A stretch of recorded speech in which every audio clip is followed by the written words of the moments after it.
যারা ষড়যন্ত্র করছে। কেন করছে? আজকে অনেকে রূপ পাল্টিয়ে, কি পাল্টিয়ে?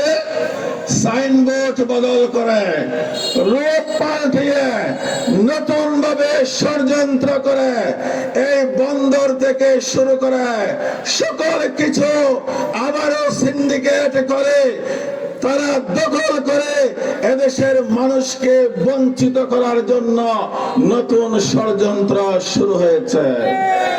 এখন থেকে বন্দর ঘাট সবকিছু বাক বাটোয়ারার গোপন মিটিং চলতেছে।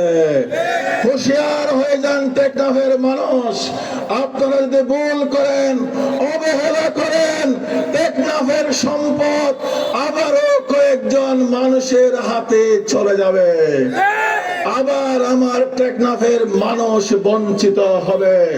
ইনশাআল্লাহ নূর মোহাম্মদ আনোয়ার এমপি হলে কোন ব্যবসায়ীকে কাউকে 1 টাকা চাঁদা দিতে হবে না।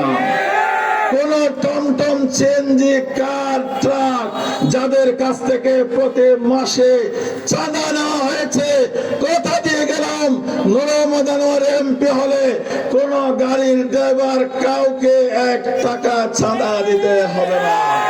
টেকনাফের প্রত্যেক মানুষ সম্মান নিয়ে বৈধভাবে যার যার ব্যবসা করবে, কেউ কাউকে বাধা দিতে পারবে না ইনশাআল্লাহ।